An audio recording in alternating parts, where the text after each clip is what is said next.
Avant que le président leur donne la matière qu'il a amenée, l'autre doit commencer à donner au président les honneurs. Cela veut dire quoi? Même quand la Bible nous dit venez à moi, vous tous qui êtes fatigués et chargés, certes nous venons avec nos fardeaux. Avant que Dieu ne nous décharge, nous avons des choses d'abord à lui donner. Je suis en train de dire à l'église, cette prédication-là de l'autre fois, que tu avais appris là, qu'à l'église on vient pour dépenser tes fardeaux. Il y a une partie qui manque. Dans l'église du Seigneur, c'est là où on apporte avant de recevoir. Ce n'est pas moi qui l'ai dit. Malachie chapitre 3 dit, il dit quoi? Il dit apportez à la maison du trésor maudit de vos offrandes.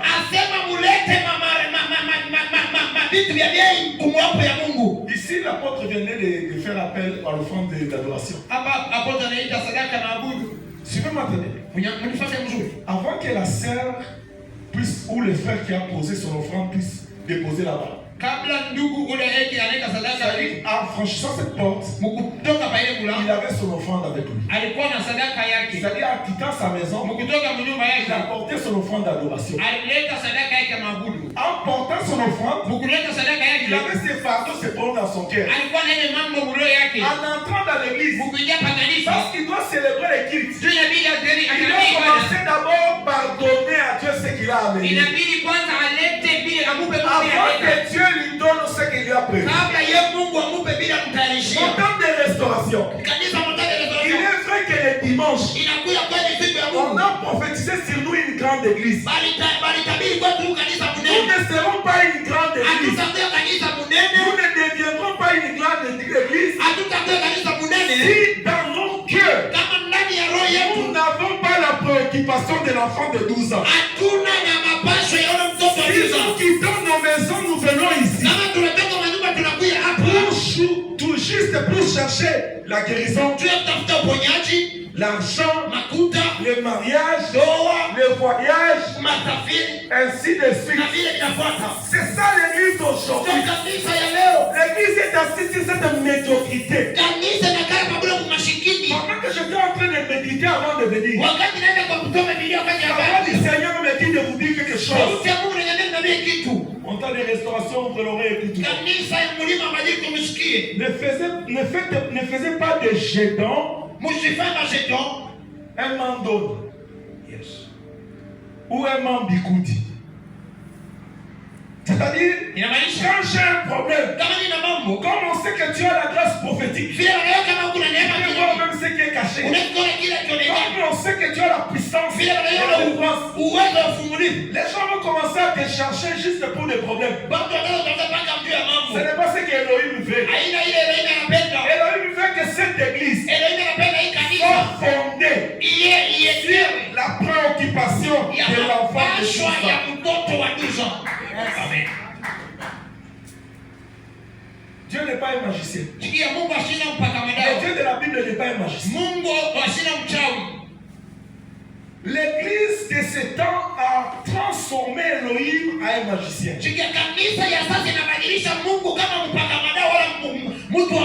Je voulais dire, il a réduit Elohim à un magicien. C'est-à-dire, on l'a réduit à un faiseur de miracles. Oh Dieu, quand il a créé ces cadres de prière, c'est pour que nous puissions entrer dans son intimité. Et dans l'intimité de Dieu, on demeure là. Demandez à Gabriel combien de temps il a fait dans la présence de Dieu. Demandez à Michael combien de temps il a séjourné devant le trône. Demandez aux séraphins combien de temps ils ont soulevé le trône de Dieu. Tout cela parce qu'ils avaient la préoccupation de l'enfant. Parce que je parle de quelqu'un. On vous avait dit que moi je viens pour faire asseoir. Bali siniambia kama mimi nakuwa kukarisha. Baba, je peux continuer? Come on. C'est comme ça que quand les parents étaient préoccupés par la fête de Pâques, Pâques, c'est le symbole de la délivrance. Pâques, c'est le symbole de miracle. Pâques, c'est le symbole de l'intervention divine. Chaque fois qu'ils célébraient la Pâques, Israël se souvenait des 10 plaies en Égypte. Il se souvenait de la mort des premiers-nés sans la main d'une personne. Il célébrait la déchirure ou la séparation des eaux de mer rouge. Il se souvenait des 67 campements qu'ils ont pu faire sur la route vers le Canaan. Parce qu'en quittant Égypte jusqu'à Canaan, ils ont fait 67 campements. Donc, on marche à 67 fois. Et à chaque campement, il y avait quelque chose de particulier que Elohim avait accompli. La célébration des Pâques, ce n'était pas une petite chose pour Israël. Mais si on les prend dans la totalité, ça représente la puissante main de Dieu dans leur vie. Et c'était la coutume de tous les jours de célébrer la Pâque. J'ai entendu l'apôtre le dimanche dire que non, c'est inconcevable de ne pas témoigner. Là, nous sommes dans la célébration de la Pâque.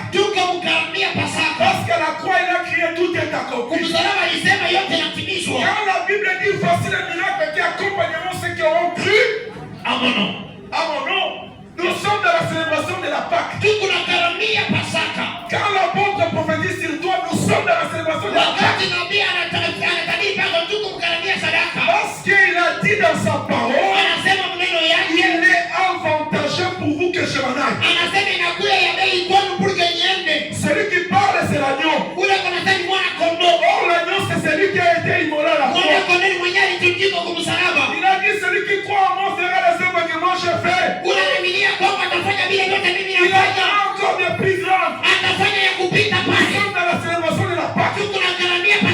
Quand nous adorons, nous sentons la chaleur de l'esprit au milieu de nous. Nous sentons la présence de Dieu descendre. Nous sommes dans la célébration de la Pâque. La Pâque, c'est une bonne chose pour nous l'église. Parce que c'est notre délivrance. Mais ce soir, j'aimerais te dire, la célébration de la Pâque à elle seule ne suffit pas. Elohim fait savoir c'est quoi la préoccupation qui longe dans ton cœur. Je peux m'habiller en veste. Je peux mettre le moukap. Moukap, oui. Moukap. Fait beau.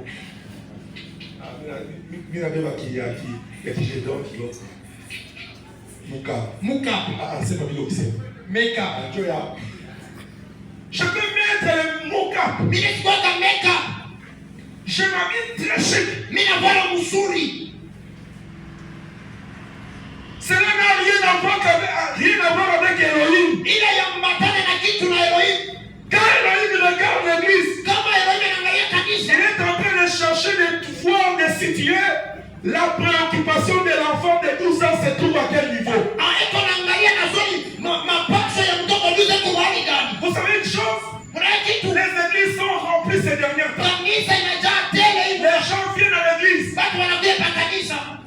Mais Elohim, quand il regarde, ils sont dans la célébration de la Pâque. Or, Elohim fait que nous puissions monter, changer l'esclave. Elohim commence à aller chercher, après avoir accompli toutes ces choses, après avoir vécu le miracle de la Pâque, qu'est-ce qui est dans ton cœur? C'est quoi la préoccupation de ton cœur? Un enfant de 12 ans, il répond à ses parents. Il leur dit sa préoccupation. Et la Bible dit, il le dit à ces mots. Ne savez-vous pas que je dois m'occuper des affaires de mon... Est-ce que tu es d'accord avec moi? Et tu crois bien? Juste 12 ans. 12 ans. À l'époque, il n'y a pas de communication de téléphone pour appeler, pour les localiser. Il n'y en avait pas. Pendant que les parents étaient préoccupés de la disparition de l'enfant de 12 ans. Est-ce que quelqu'un me suit? En allant vers Jérusalem, c'était la préoccupation d'aller célébrer la Pâque. En rentrant vers leur maison, quand ils se sont rendus compte que l'enfant n'était pas avec eux, ils ont changé de préoccupation. C'était maintenant la disparition de l'enfant.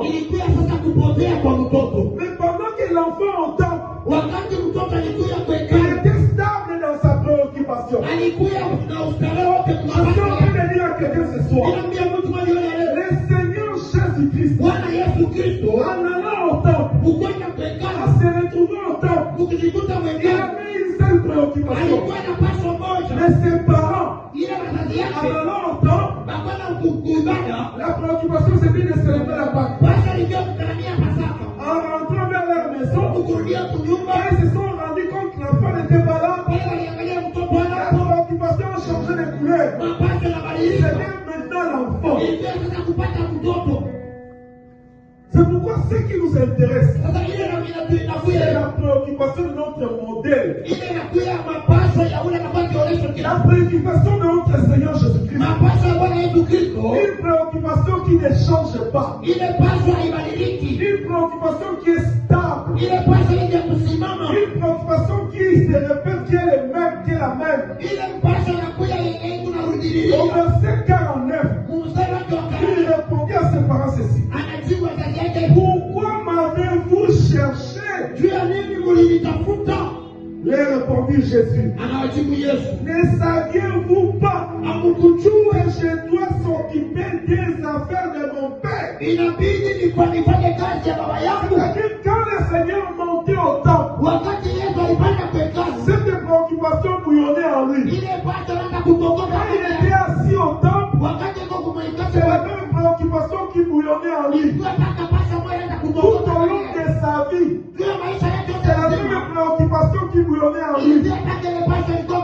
C'est comme ça qu'à l'âge de 30 ans, après avoir été baptisé par Jean, lorsque cette préoccupation bouillonnait en lui, il se retrouve à la montagne pendant 40 jours et 40 nuits.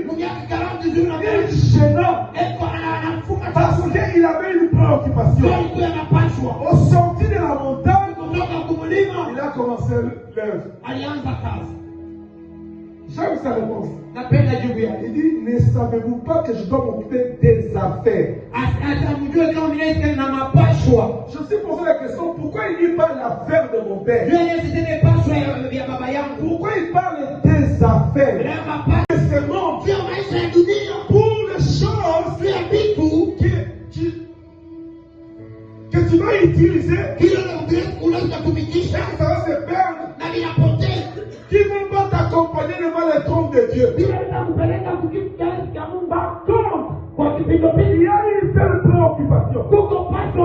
Elohim, le Dieu créateur, il veut trouver dans nos cœurs, c'est s'occuper de ses affaires. Celui qui s'occupe des affaires de Dieu, il est en train d'investir dans la banque céleste.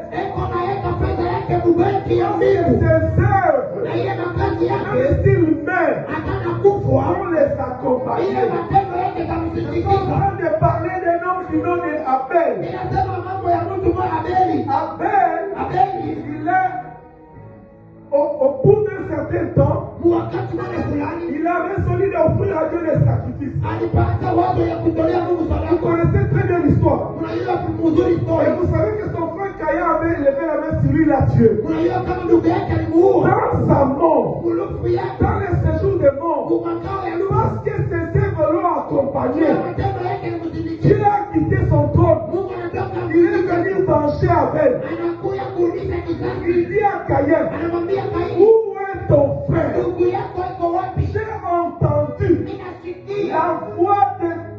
entendu la voix de son homme du fond de la terre et crier vers moi.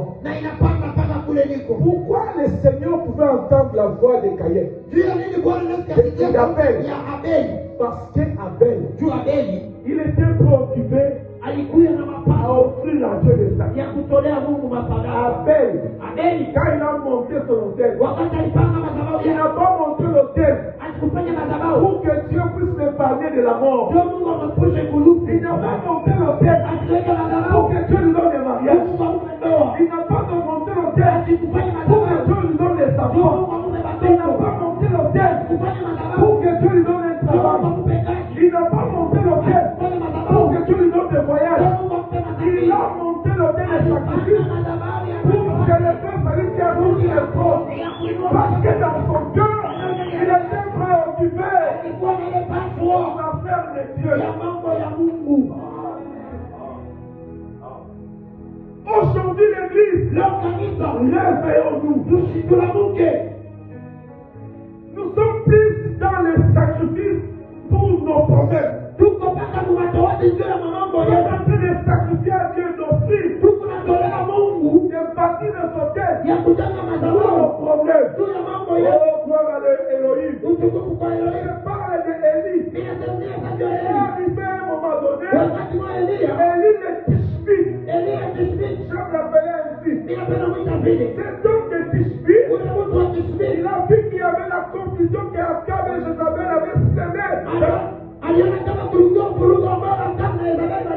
en Israël. Élie s'est levé comme un homme. Il dit aujourd'hui, oh, il t'écoutait des liens. Il a regardé bien. Il dit ce qui va bien. Le prince de ces mondes ont réclamé. Qu'est-ce qu'il réclamait bien? C'était les biens. Mais il dit à bien. Je viens pour toi. Mon père, il a bien pour bien. Parce que Dieu était à son service. Il sera renforcé contre toi, sera mort de paix. C'est le nom qui dit que mort de paix. Est-ce que quelqu'un m'entend ce soir? Exode chapitre 23, verset 25. Verset 25, nous lisons la parole. Exode, ça veut dire 23. 23, 25. 23, 25, la Bible dit: vous servirez l'Éternel votre Dieu. Amen. Et il bénira votre pain et vos eaux. Yes. Et j'éloignerai la maladie du milieu de toi. Oh my God. Il n'y aura dans ton pays ni femme qui a faute, Yes. ni femme stérile. Yes. Je remplirai le nombre de tes jours. Yes. J'enverrai ma terreur devant toi. Je mettrai en déroute tout le peuple sur lequel tu arriveras. Et je ferai tourner le dos devant toi à tous les ennemis. Yes. J'enverrai les frérons devant toi et ils chasseront loin de ta face les Éphiens, les Cananéens et les Étiens. Merci, ma pote. Attends. C'est clair, n'est-ce pas? Iko wazi. Tu veux être béni? Unapenda barikiwa? C'est l'éternel. Tumikia. Okay. C'est l'éternel. Tumikia.